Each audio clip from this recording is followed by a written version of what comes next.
अभी जो मैं आपको सुनाने जा रहा हूँ, ये घटना दिल दहला देने वाली है।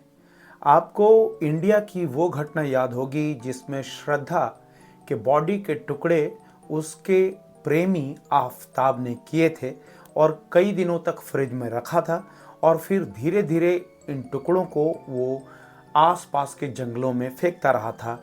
अंततः वो पकड़ा गया और ये केस सबों के सामने खुलकर आ गया। अब ये जो नई घटना निकल के आई है, ये बेंगलुरु से है। बेंगलुरु में एक नेपाली पति पत्नी रहते थे।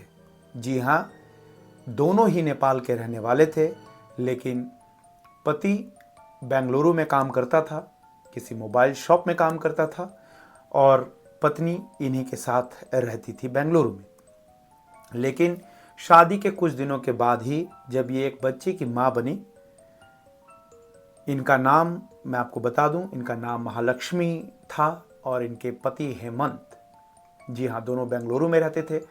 और जब ये एक बच्चे की माँ बनी तो चूँकि महालक्ष्मी भी एक ब्यूटी पार्लर में काम करती थी और वहाँ पे एज अ टीम लीडर वो उस जगह पे काम करती थी।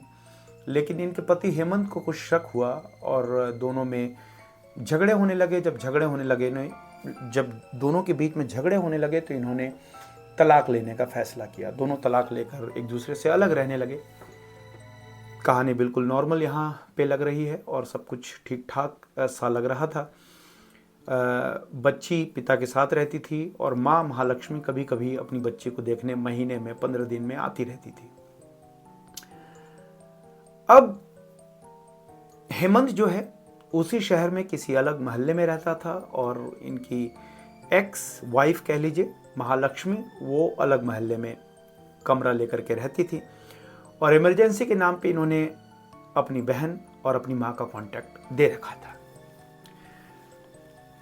जब कई दिनों तक महालक्ष्मी काम पे नहीं आई तो जो काम के लोग थे उन्होंने कॉल करने की कोशिश की, लेकिन फ़ोन भी स्विच ऑफ आ रहा था।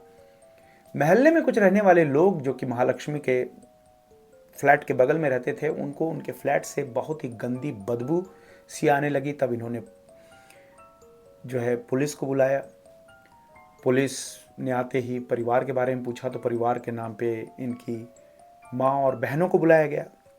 दरवाज़ा खोला गया तो बदबू और भी तेज़ होती गई। जब ये अंदर गए तो अंदर का दृश्य बहुत ही डराने वाला था, क्योंकि इंसानी मांस के टुकड़े जो हैं वो फ्लोर पे फैले हुए थे, खून के धब्बे हर तरफ फैले हुए थे।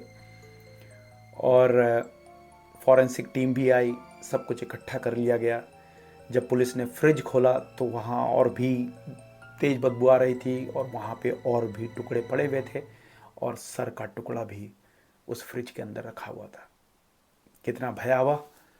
पुलिस सारे एविडेंसेस इकट्ठा करती है, पति से भी पूछताछ करती है, पति के भी कॉल को खंगालने की कोशिश करती है, लेकिन अभी तक पुलिस के हाथ कुछ नहीं लगा है। ये घटना 9 सितंबर की बताई जा रही है और पुलिस अब इन्वेस्टिगेशन कर रही है। किसी को भी पूरी तरीके से बाहर नहीं किया गया है संदेह से। पुलिस का कहना है कि जिसने हत्या की है वो बेंगलोर का नहीं रहने वाला है, लेकिन वो इन्वेस्टिगेशन कर रहे हैं। पुलिस के पास अभी बहुत सी चीज़ें हैं जो उन्हें खंगालनी है, सीसीटीवी खंगालनी है और भी बहुत सारे कॉल रिकॉर्ड्स खंगालने हैं। 22 तारीख को ये घटना खुल करके सामने आई है।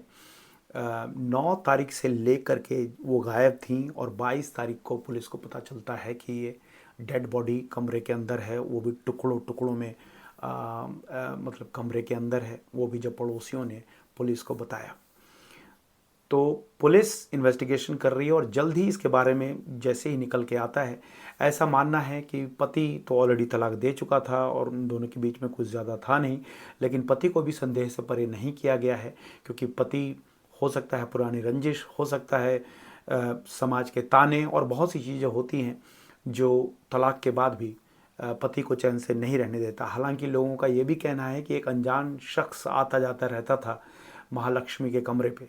अब वो अनजान शख्स कौन था? कुछ लोग कह रहे हैं कि जहाँ वो काम करती थी वहाँ के ही एक मेकअप आर्टिस्ट के साथ इनका ज़्यादा तालमेल था। लेकिन अभी ये पूरा इन्वेस्टिगेशन का मामला है कि आखिरकार क्या वो अनजान शख्स था या फिर वो मेकअप आर्टिस्ट जिससे महालक्ष्मी के प्रेम प्रसंग चल रहे थे, या फिर एक्स पति इसने हत्या कर दी। तो ये एक बहुत ही मामला जो है उलझा हुआ नज़र आ रहा है, और जैसे ही इस पे कोई अपडेट्स आते हैं मैं आपको ज़रूर बताऊंगा। ये घटना बेंगलुरु की है, लेकिन देखिए इसे कोइंसिडेंस ही मानेंगे कि नेपाल से बैक टू बैक बिल्कुल सेम टू सेम खबर आ रही है ममता काफले के केस को। जैसे अमेरिका में देखा जा रहा है कि वहाँ भी बॉडी के टुकड़ों को फेंकने की आशंका जताई जा रही है, और यहाँ पर बॉडी के टुकड़े तो घर के अंदर ही पड़े हुए थे और अभी तक कोई भी पकड़ में नहीं आया। तो मैं आपको अपडेट करता रहूँगा, बने रहिएगा इस चैनल पे।